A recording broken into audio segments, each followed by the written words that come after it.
Cómo obtener una exposición ideal en tus fotografías y al mismo tiempo una transición suave de las luces hacia las sombras, al mismo tiempo esa imagen súper enfocada, nítida que siempre estamos tratando de buscar y muchas veces con los efectos diferentes que le queremos aplicar a cada uno de los fotogramas cuando estamos en las diferentes escenas. Bueno, para ello necesitas controlar muy bien los tres básicos más importantes de tu cámara, que es el ISO, la apertura del diafragma y la velocidad de disparo. En este video te voy a enseñar con ejemplos como este, cómo lo puedes hacer de una forma muy inteligente y cómo puedes obtener unos resultados increíbles cuando dominas a la perfección cada uno de ellos.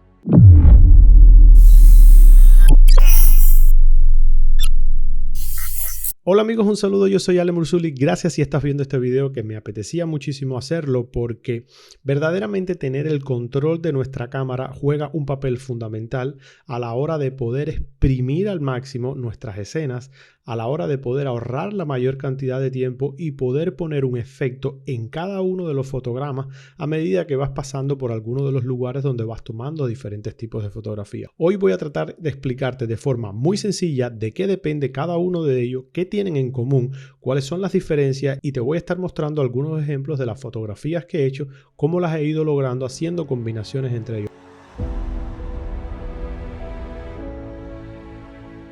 Posiblemente uno de los elementos más importantes que debes tener en cuenta a la hora de entender el ISO, la velocidad de obturación y la apertura del diafragma es que los tres son los elementos que controlan la cantidad de luz que entra al sensor y que finalmente estará en la fotografía. Aunque los tres tienen funciones diferentes, aunque los tres logran efectos diferentes, los tres tienen en común que controlan la cantidad de luz, aunque entra la luz por diferentes vías, diferentes métodos, y no se trata de crear las condiciones para que entren toneladas de luces al sensor y al final nos quede una foto muy quemada, sino de ir controlando exactamente cuándo quiero poner un poco de luz en cada parte, de dónde quiero obtener esa luz y al final poder obtener un resultado increíble.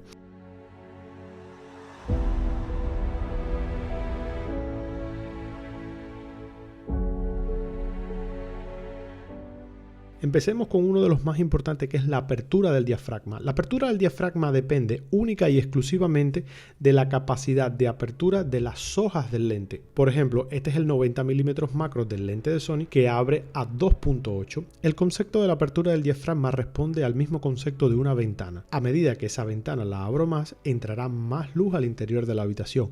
Pasa exactamente lo mismo con el lente. Si yo llevo el lente a su máxima apertura, entrará mucha mayor cantidad de luz natural al sensor y por tanto podré aprovechar la mayor cantidad de iluminación que tenga en el ambiente. Se representa con la letra F y un número. A medida que ese número va disminuyendo, ese número se va haciendo mayor, significa que el diafragma del lente se va abriendo más y va entrando mayor cantidad de luz.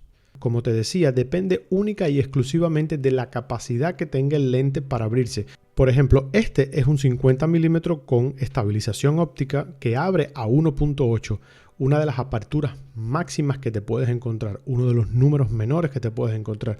Por supuesto, hay otros números, 1.4, 1.2, incluso creo que hasta 0,90 y tanto. 1.8 es una apertura bastante grande y es una entrada de luz muy considerable en un lente.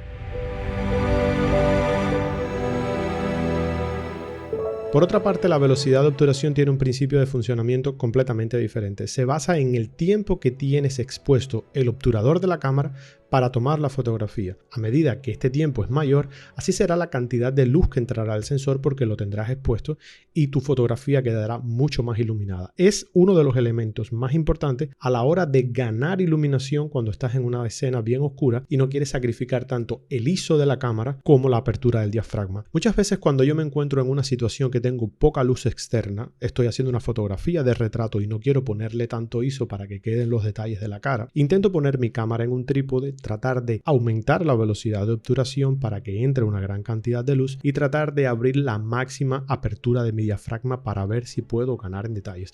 Muchas veces no lo logras y tienes que echar de mano de un flash o una luz continua externa que te lleves a algún lugar. Pero la gran mayoría de las veces cuando se hace la tarde es muy complicado tratar de ganar luz por algún que otro elemento y la velocidad de obturación siempre te brinda muchas posibilidades, aunque tienes que sacrificar algo que te lo voy a explicar más adelante. Por otra parte, el ISO, que es algo muy sencillo de entender, lo único que le va a proporcionar a tu fotografía es luz, pero es una luz falsa que genera tu sensor, es una fotosensibilidad de tu sensor que genera, y entonces uno puede ganar grandes cantidades de luces cuando no tienes de dónde sacar. Lo malo del ISO es que te va a dar una imagen pixelada por lo general, y si tienes una cámara que tiene muchos megapíxeles, tendrás muchos puntitos por algunos lugares. A muchas personas no les gusta echar de mano del ISO porque verdaderamente arruina un poco las fotografías, sobre todo las fotografías de retrato, pero hay algunos ambientes cuando estás haciendo fotografía de arquitectura, fotografía de estructuras, que después puedes en la edición eliminar toda esa cantidad de puntitos que te quedaron porque tuviste que subir mucho el ISO.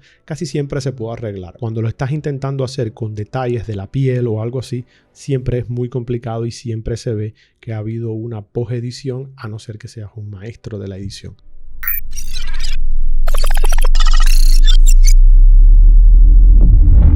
Una vez entendido los valores que ya has puesto en la cámara y que controlas a la perfección la cantidad de luz que entra al sensor, debes saber cómo estos elementos afectan directamente a la fotografía, qué efectos logras con cada uno de ellos a medida que los vas alterando, que los vas moviendo. Por ejemplo, la apertura del diafragma, que ya sabíamos que a mayor apertura, mayor cantidad de luz entraba, está directamente relacionado con la profundidad de campo del enfoque.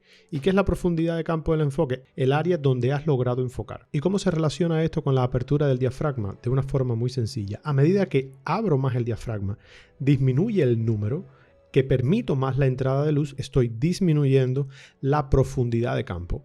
La profundidad de campo me disminuyes y las áreas en la fotografía, los diferentes campos en la fotografía, no van a lograr enfocarse todos, solamente se van a enfocar aquellos que yo escoja si he puesto mi cámara en un modo manual o si la cámara me está detectando en un modo automático algunos elementos que pueden estar en movimiento o que resaltan en la escena. Entonces la profundidad de campo disminuye a medida que abro el diafragma y permito la entrada de luz. Muchas veces este tipo de técnica gusta mucho cuando quieres hacer un desenfoque bien bonito detrás o algunos planos inferiores en la parte anterior de la fotografía que los quiero evitar. Pero muchas veces la máxima apertura me va a poder permitir enfocar algunas zonas muy pequeñas. Por ejemplo, en ocasiones si yo estoy intentando hacer una fotografía de retrato y tengo una máxima apertura para lograr que entre la mayor cantidad de luz, debo tener cuidado porque algunas regiones de la cara pueden quedar bien enfocadas, pero la oreja puede quedar desenfocada porque está en un plano un poco más posterior. Si estoy muy cerca, el plano tiende a cortarse y entonces puede ser que algunas áreas me queden desenfocadas. Incluso la punta de la nariz muchas veces puede quedar desenfocada si estoy haciendo fotografía en 1.8 con este lente, con el 50 milímetros, que es un lente espectacular para hacer fotografía de retrato. A mí me encanta porque es muy nítido, es muy fiable, es muy bonito. El desenfoque que te deja detrás es bastante agradable, pero debes tener cuidado porque en 1.8 pueden haber algunas regiones del rostro o de la cabeza que no están enfocadas, que cuando lo estás mirando en la cámara no se aprecian porque son pequeños detalles, pero cuando vas a la edición te das cuenta de que el lóbulo de la oreja, la punta de la nariz o alguna parte del labio no se ha enfocado bien porque la profundidad de campo era tan pequeña y estábamos tan cerca del objetivo que entonces se pierden esas capas posteriores o algunas anteriores.